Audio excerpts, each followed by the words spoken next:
വെനസ്വേലയിൽ വലിയ പ്രതിഷേധങ്ങൾ നടക്കുന്നു എന്നാണ് അറിയുന്നത്. ഒപ്പം തന്നെ ഇവിടെ വിചാരണ നേരിടുന്ന ഇതുമായി ബന്ധപ്പെട്ടുള്ള വിവരങ്ങളും വരുന്നുണ്ട്.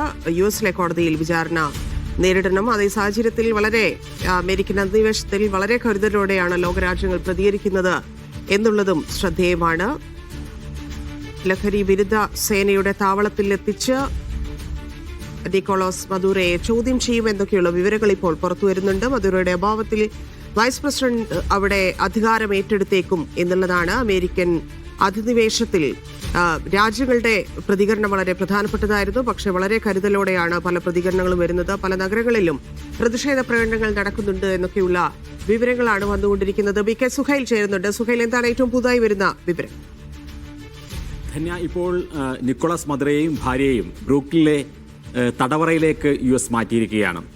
പ്രധാനപ്പെട്ട കുറ്റവാളികളെയും അതേപോലെ തന്നെ ഇതേപോലെയുള്ള VIP തടവുകാരെയും എല്ലാം പാർപ്പിക്കുന്ന US തടവറയാണിത്. ഇനി അവിടെ ന്യൂയോർക്കിലെ കുറ്റവിചാരണ അടക്കമുള്ള നിയമ നടപടികളിലേക്ക് നിക്കോളാസ് മദുറോയെ കൊണ്ടുപോകും എന്നാണ് അമേരിക്കൻ മാധ്യമങ്ങൾ ഇപ്പോൾ അറിയിക്കുന്നത്. ഏതായിരുന്നാലും വെനസ്വേലയിലേക്ക് വരികയാണെങ്കിൽ വലിയ പ്രതിഷേധ പ്രകടനങ്ങൾ അവിടെ അരങ്ങേറുന്നു. സുപ്രീം കോടതി വൈസ് പ്രസിഡന്റിനോട് ഇടക്കാല പ്രസിഡന്റിന്റെ അധികാരം ഏറ്റെടുക്കാൻ ആവശ്യപ്പെടുന്നു. പക്ഷേ അപ്പോഴും എങ്ങനെയാണ് വെനസ്വേലയുടെ ഭാവി എന്നതിനെക്കുറിച്ചുള്ള കൃത്യമായൊരു ചിത്രം നമുക്ക് പറയാൻ സാധിച്ചിട്ടില്ല. കാരണം അമേരിക്ക പറയുന്നത് ഇപ്പോൾ അവിടെയുള്ള ഭരണം അത് അമേരിക്ക തന്നെ ഏറ്റെടുക്കും എന്നുള്ളതാണ്.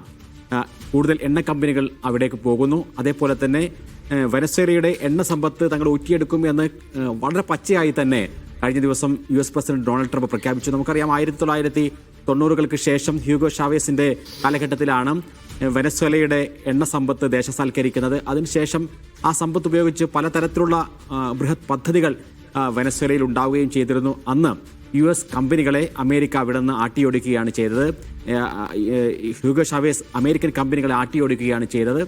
അതിനുശേഷം ലോകത്തെ തന്നെ ഏറ്റവും കൂടുതൽ എണ്ണ സമ്പത്തുള്ള ഒരു രാജ്യം അത് വലിയ തരത്തിലുള്ള സാമ്പത്തിക പ്രതിസന്ധിയിലേക്ക് പോകുന്ന കാഴ്ചയായിരുന്നു. പക്ഷേ ഇപ്പോൾ ആ സമ്പത്ത് റഷ്യയും ചൈനയും അതേപോലെ തന്നെ ഇറാനും എല്ലാം പങ്കിട്ടെടുത്തിരുന്നു എന്ന് അമേരിക്ക കരുതുന്ന ആ എണ്ണ സമ്പത്ത് വീണ്ടും അമേരിക്കയുടെ കൈകളിലേക്ക് വരികയാണ്. ഇനി അവിടെ ഒരു പാവ സർക്കാർ സ്ഥാപിക്കുക എന്നുള്ളത് തന്നെയായിരിക്കും ട്രംപിന് മുമ്പിലുള്ള ഒരു വഴി. അതാരായിരിക്കും? അത് ഇപ്പോൾ നോബൽ സമ്മാന ജേതാവായിട്ടുള്ള മച്ചാഡോയാണോ അതല്ല വേറെ ഏതെങ്കിലും നേതാക്കളാണോ എന്നതടക്കമുള്ള കാര്യങ്ങളിലേക്ക് ചർച്ചകൾ നീളുന്നു. കഴിഞ്ഞ ദിവസം ഫോക്സ് ന്യൂസിൽ നൽകിയ ഒരു അഭിമുഖത്തിൽ ഡൊണാൾഡ് ട്രംപ് പറഞ്ഞു, ഞങ്ങളൊരു 4 ദിവസത്തെ ഒരു ഇടവേള ഇക്കാര്യത്തിൽ നൽകും എന്നുള്ളതാണ്. എന്താണ് സംഭവിക്കുന്നത് എന്നറിയാൻ വേണ്ടി ഇപ്പോൾ പലതരത്തിലുള്ള പ്രതികരണങ്ങൾ പല രാജ്യങ്ങളിൽ നിന്നും സമ്മിശ്ര പ്രതികരണങ്ങൾ വരുന്നുണ്ട്. UN സെക്രട്ടറി ജനറൽ ഇത് വളരെയേറെ അപകടകരമായ നീക്കമാണ് എന്ന് ആന്റോണിയോ ഗുട്ടറസ് പറയുന്നുണ്ട്. പക്ഷേ പല രാജ്യങ്ങളും അമേരിക്കയ്ക്ക് അനുകൂലമായി രംഗത്ത് വരുന്ന കാഴ്ചയും നമ്മൾ കാണുന്നുണ്ട്. വെനസ്വേലയിലും സമ്മിശ്ര പ്രതികരണമാണ്. നേരത്തെ തന്നെ ട്രംപ് ഉണ്ടാക്കിയിട്ടുള്ള അല്ലെങ്കിൽ അമേരിക്ക ഉണ്ടാക്കിയിട്ടുള്ള ഒരു ജനാധിപത്യ പ്രക്ഷോഭങ്ങൾ എന്ന പേരുണ്ടാക്കിയിട്ടുള്ള ചില കാര്യങ്ങളുണ്ട്. അമേരിക്ക തന്നെ സ്പോൺസർ ചെയ്തിട്ടുള്ള സമരങ്ങൾ അവർ ഇപ്പോൾ ട്രംപിന് വേണ്ടി മുദ്രാവാക്യം വിളിക്കുന്നു. അപ്പുറത്ത് ഹ്യൂഗോ ഷാവേസിനും മദുറോക്കും വേണ്ടി മുദ്രാവാക്യം വിളിക്കുന്ന ആളുകളെ നമ്മൾ കാണുന്നു.